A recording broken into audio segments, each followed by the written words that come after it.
guys, so I just discovered something about A-60.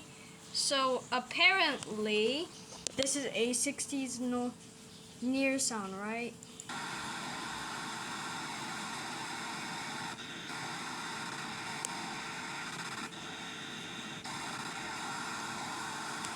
Well, if I go here, remove the effects, turn the volume up a little.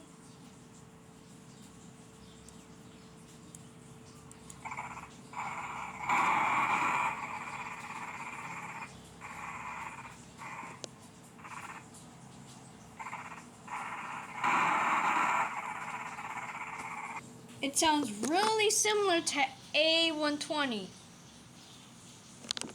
You know,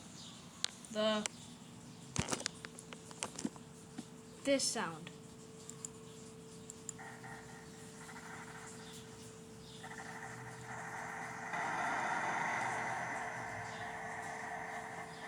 Also, bonus, I just discovered that the sound effect for A-120 is just